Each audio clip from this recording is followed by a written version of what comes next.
Olá pessoal, sejam bem-vindos à nossa segunda aula. E nessa aula nós vamos partir para um próximo componente da eletricidade, da eletrodinâmica, que se chama resistência elétrica. Do que trata a resistência elétrica?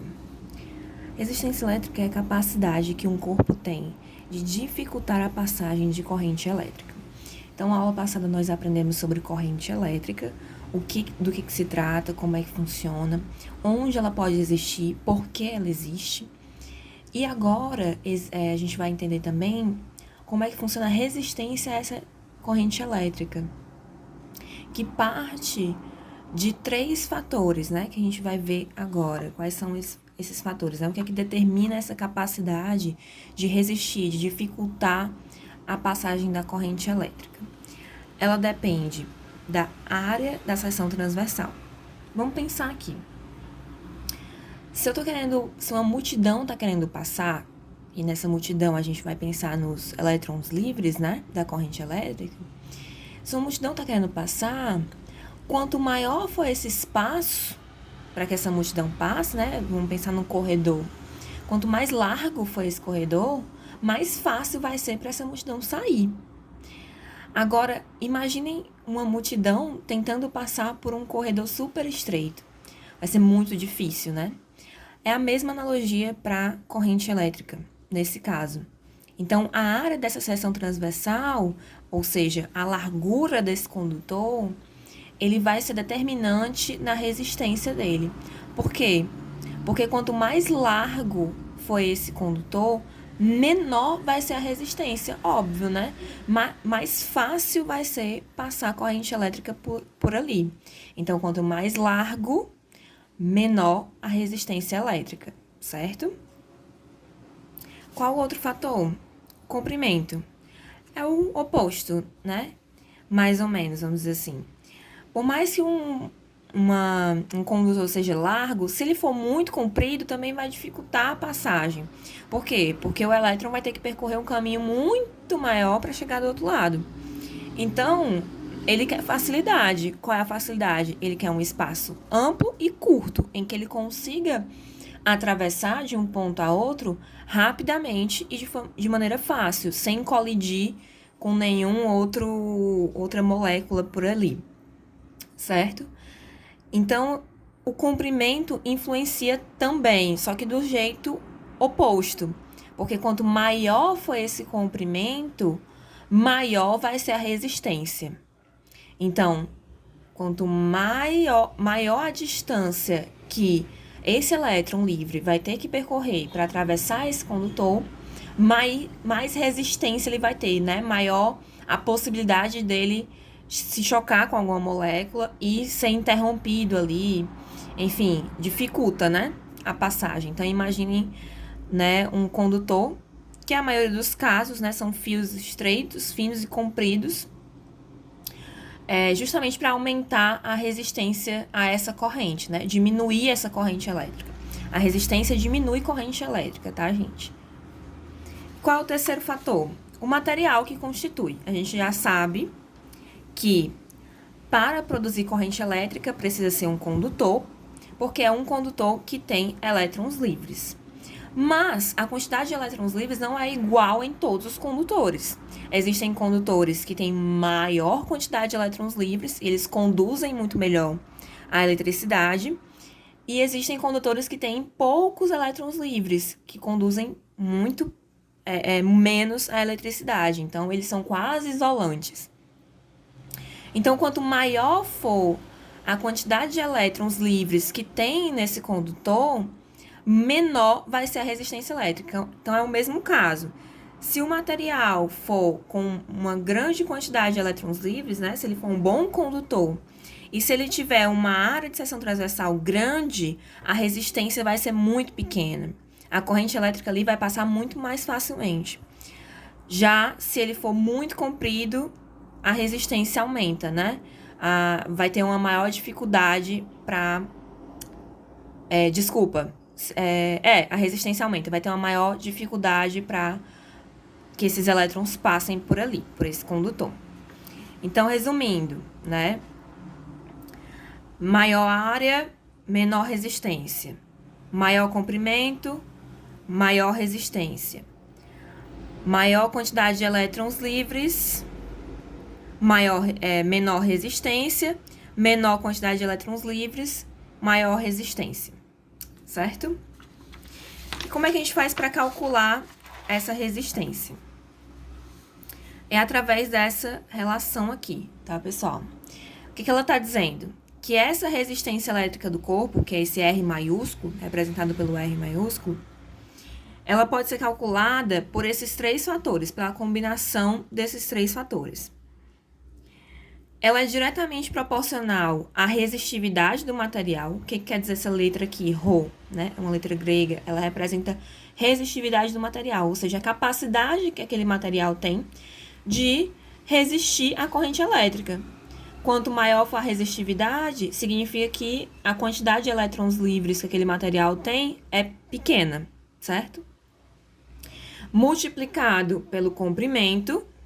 Então, o comprimento do condutor aqui, representado pela letra L, dividido pelaquela área da seção transversal que eu falei para vocês. Quem está aqui em cima são fatores que aumentam a resistência. Então, a resistividade do material, obviamente, aumenta a resistência. E o comprimento, como a gente já viu, aumenta a resistência. Aqui embaixo temos os fatores que diminuem a resistência. Então, é inversamente proporcional à resistência, que no caso é a área da seção transversal. Por que se eu for, vamos dizer assim, se eu for sofrer algum choque elétrico, é melhor que eu sofra na pontinha do dedo do que na palma da mão? Porque se eu aumento a área de contato com essa corrente elétrica, eu diminuo a minha resistência e o choque vai ser muito maior. Então, a gente, para aumentar a nossa resistência à corrente elétrica ou a resistência de algum material, a gente tem que pensar nesses fatores aqui. Ou aumenta a resistividade, muda para um material mais resistente à corrente elétrica, ou aumenta o comprimento, ou diminui a área. Se eu quero diminuir a resistência desse material, eu vou aumentar a área, diminuir a resistividade e diminuir o comprimento. Como é que eu meço resistência elétrica? A gente vai ver uma nova unidade, que é a unidade de medida de resistência, que é ohm. Essa letra grega ômega, que se pronuncia ohm, em homenagem a um físico que estudou resistência elétrica, né? Então, a resistência de 100 ohms, 1000 ohms, vai depender de cada situação. Observação. A função básica dos resistores é transformar a energia elétrica em energia térmica. Como vocês já sabem, a energia não se perde, né? Ela só se transforma. Então, se eu falei que essa resistência ela diminui a corrente elétrica, essa energia elétrica que está sendo transportada pela corrente, ela não some, ela não é abduzida, né? Ela se transforma em outro tipo de energia. Que energia é essa, nesse caso? É energia térmica. Então, esses resistores servem para aquecer. Eles são normalmente usados em aquecedores, em chuveiros elétricos, em secadores de cabelo, certo? Tudo que precisa de aquecimento nada mais é do que um fio com uma resistência muito alta sendo percorrido por uma corrente também alta. Então, o que é que vai acontecer? Essa resistência vai fazer com que esses elétrons livres se choquem ali, fiquem tumultuados e gere um aumento de energia cinética térmica, né? Energia cinética interna ali daquele material e o material vai começar a esquentar, ok? Então, resistência elétrica alta produz calor, ok? Através de um efeito que a gente vai chamar de efeito Joule. Depois a gente vai ver um pouco mais sobre isso. Os símbolos que definem resistência elétrica. Se a gente vê esse retângulo aqui cruzado por um fio, Isso daqui representa resistor, que é um elemento dentro de um circuito, dentro de um eletrônico, que faz justamente, tem esse papel, né? Diminuir a corrente elétrica que está passando por ali, controlar a corrente elétrica que está passando por ali. Ele é representado nos livros, textos e questões através desse retângulo ou desse raiozinho aqui. Então, tanto faz. Os dois representam resistor, resistência elétrica, ok? Então, vamos para um exemplo de aplicação dessa formulinha aí de cálculo da resistência. O que ele fala aqui?